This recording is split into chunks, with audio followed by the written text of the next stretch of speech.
Thank you all for coming.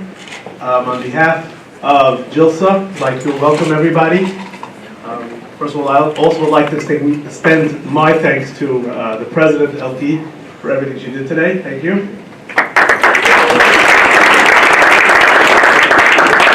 We're happy that everyone was able to join us, especially in the midst of preparations for finals.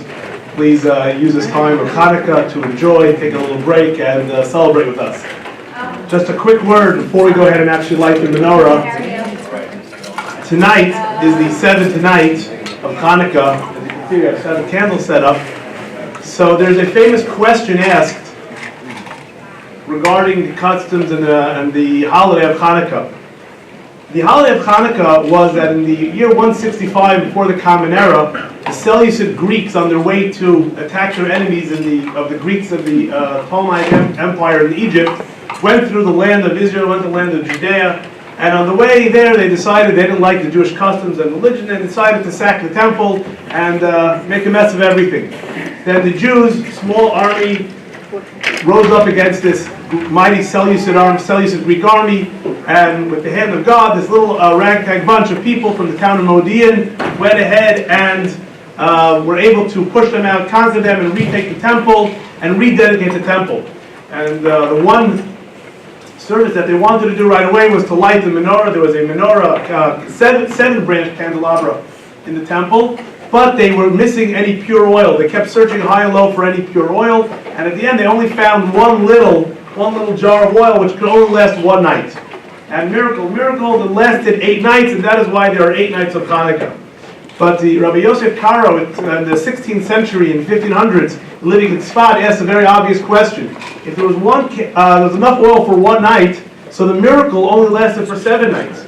So why are there 8 days of Hanukkah if the miracle was only for 7 days? It's a good question, no? It's a good question. Difficult question. In fact, this question since the 1550s has been asked over and over. You today can go to any good bookstore if you read Hebrew and find a book with over 100 answers to this question. So I will not keep you that long. I'll share with you just one answer. So again, in theory, according to this question, tonight should be the last night, but of course we have tomorrow night as well. So the first basic answer is that the first night celebrates the victory over the Greeks. So in other words, this is a 2-part holiday. On one hand, we're celebrating the victory over the Greeks, and the other night we're celebrating the fact that the oil burned for extra 7 days. But another answer that Rabbi Yosef Karo gives, he says something very important. He says the actual finding, being able to find that little jug of oil, that itself was a miracle. Yes, there was a miracle that a little amount of oil could last for 8 days, extraordinary, not natural, but even the act of nature, they were looking high and low, they actually found one. That is also something that we have to be thankful, we celebrate, the ability to actually go ahead and find that original jug of oil. So yes, the miracle lasted extra 7 days, but even finding that original flask of oil was also miraculous. So we take that message whenever we light the menorah tonight and every night. We take the message that not only do we celebrate the extraordinary miracles, not only do we take into account a miracle from God where some little oil lasted for 7 days, or even where a small little army was able to defeat a world empire like Greece, but even the small things that we find in our lives, the things that we use, which seem sort of obvious and they should have been there anyway. But when we find them, when we use those things which are natural for us, we should also remember to be very thankful and to celebrate that as well. That's why Hanukkah is one of those, is a holiday, as Dean Rabel pointed out to me and mentioned to me, that of all the holidays, there's no restrictions. You're allowed to drive, you're allowed to study, you're allowed to write. There's no restrictions associated with the holiday of Hanukkah. Hanukkah, it takes you regular life, it takes you a regular day. You go about your whole day. All you got to do is, sometime in the evening, right about now, you go ahead and you light the Hanukkah candles. But the point is that this holiday is supposed to take your regular life, your regular day, that flask of oil that was always there, and make it miraculous. Take your regular day and say, no, it's connected to an extra special miracle, and that way we can make our regular lives miraculous. So I hope you'll join me now as we go ahead and light the Hanukkah candles. For those of you who should be on all the tables, we're gonna, in Hebrew and English, we're gonna do the two blessings for lighting the candles, and then we're going to sing together some of the Hanukkah songs.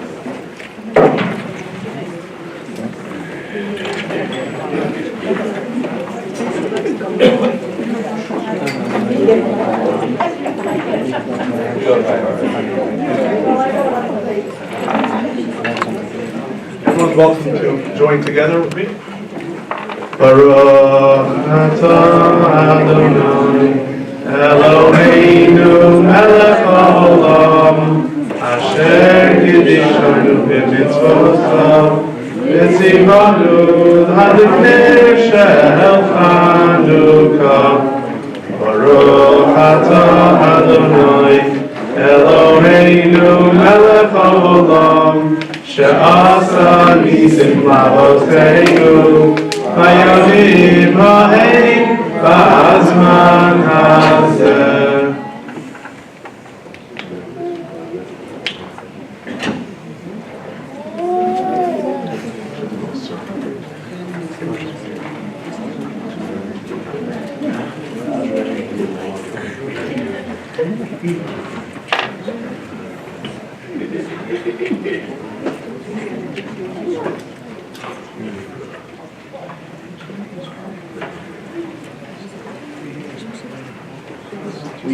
For those paying attention, there are 7 lights of Hanukkah. We always add one middle one, which is a little higher than the rest. It's called the shamash. That is there to serve the other candles. And also, one of the in the songs we sing, you're not supposed to use the candles the days when we have candles.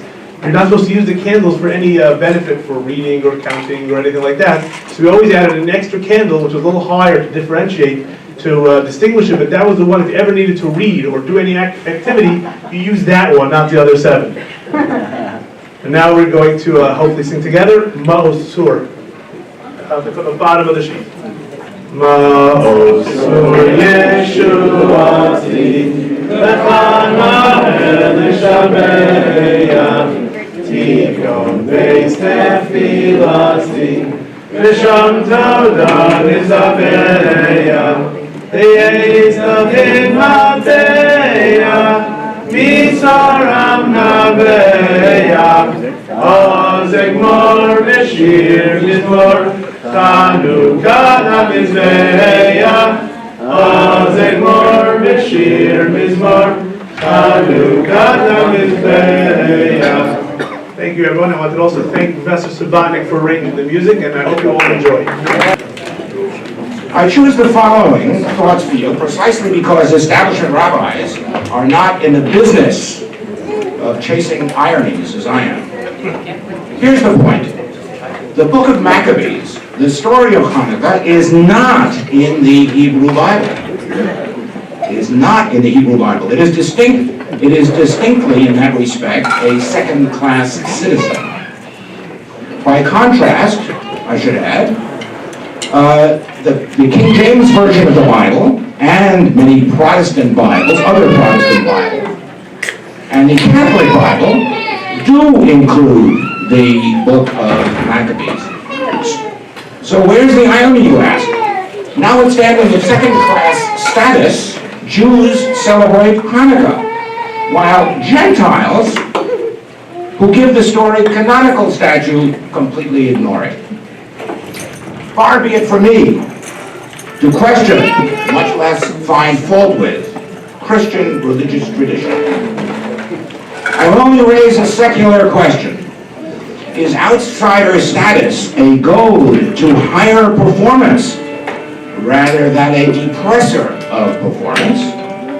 Is it because of outsider status with respect to omnipresent American Christmas that Hanukkah tries harder to please?